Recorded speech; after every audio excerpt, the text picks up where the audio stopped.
The flashing lights painted the evening sky red and blue.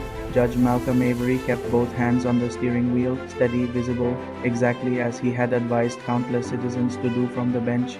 He had been pulled over less than a mile from his home. Officer Grant Holloway approached slowly. "Step out of the vehicle," he said, flatly. Malcolm blinked once. "May I ask why I was stopped?" "This vehicle matches the description of a stolen car." The words hung heavy between them. Malcolm had purchased the car 3 months earlier. He knew the paperwork was in the glove compartment. He also knew that toned the subtle presumption wrapped in authority. He stepped out carefully. Neighbors had begun to gather on porches. A teenage boy across the street lifted his phone. Malcolm felt a familiar tightening in his chest, not fear exactly, but disappointment. He had spent 2 decades rising through the legal system, believing the law was a structure meant to protect everyone equally. Now he stood on the roadside, treated like a suspect in his own neighborhood. Officer Holloway requested registration. Malcolm provided it calmly. The officer barely glanced at it before signaling for backup. Within minutes, another cruiser arrived.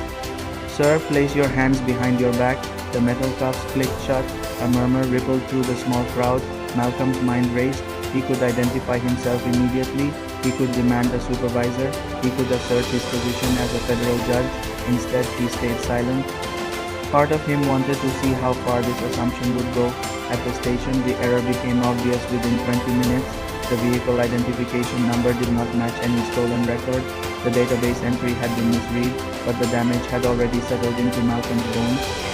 He sat alone in a holding room, wrists marked faintly red. Officer Holloway stood outside, stiff and defensive. It was procedure, he insisted to his supervisor. "Procedure." Malcolm finally spoke when the cuffs were removed. His voice was steady but heavy with meaning.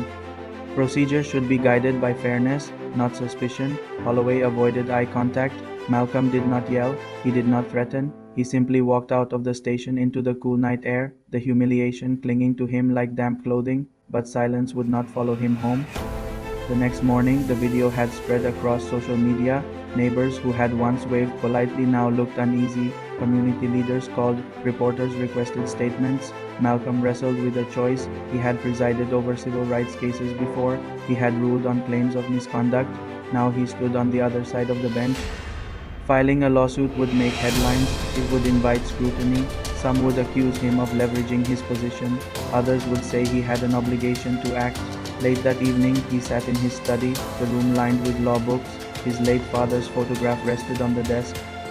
A man who had marched peacefully decades ago, believing change was possible. Malcolm exhaled slowly. Justice, he knew, was not about personal pride. It was about precedent. He filed a complaint. The case unfolded publicly over months. Courtrooms filled with quiet tension. Officer Holloway testified that he had followed standard protocol. Malcolm testified about the experience not with anger, but with clarity. He described the sting of assumption, the weight of being judged before being heard. The jury listened. Witnesses came forward. Experts explained implicit bias. Community members spoke about trust. At times, Malcolm wondered if pursuing the case would deepen division instead of healing it. The moral tension gnawed at him. Was this about accountability or retaliation? But every time doubt crept in, he remembered the teenager filming across the street. The message that moment would send if left unanswered. The courtroom was silent the day the verdict arrived. The jury foreperson stood, hands trembling slightly. They found the department liable for wrongful detention and violation of civil rights. The award, $1.7 million. A sharp inhale moved through the room. Malcolm closed his eyes briefly, not in triumph, but in reflection. The money was symbolic. Accountability was tangible. Outside the courthouse, reporters waited, cameras flashed, microphones hovered. Malcolm stepped forward. "This was never about a car," he said calmly. "It was about dignity." Officer Holloway stood several feet behind, expression unreadable. The department later announced reforms: updated training, revised traffic stop policies, mandatory bias education. Change did not happen overnight. Trust is fragile, but conversations began. Months later, Malcolm visited a local high school to speak about law and leadership. Students filled the auditorium. One young girl raised her hand. "Did you ever feel like giving up?" she asked. He smiled softly. "Yes," he admitted, "but justice isn't comfortable. It's necessary." The room fell quiet. Malcolm understood something profound through the ordeal. Authority does not shield anyone from injustice. And silence, when faced with unfairness, can quietly endorse it. The lawsuit had not erased the memory of flashing lights, it had not undone the embarrassment, but it had turned a moment of humiliation into a catalyst for reform. And Officer Holloway, though disciplined, later requested to join the department's community outreach program. Perhaps accountability had planted a seed in him too, because justice is not revenge, it is responsibility, it is the courage to demand better without becoming bitter, and it reminds us that the law must serve everyone or it serves no one at all.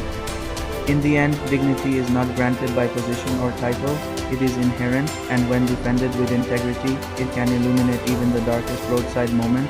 If this story made you think, share your perspective in the comments and subscribe to Cinematic Whispers for more powerful stories that explore justice, humanity, and the strength it takes to stand for what's right.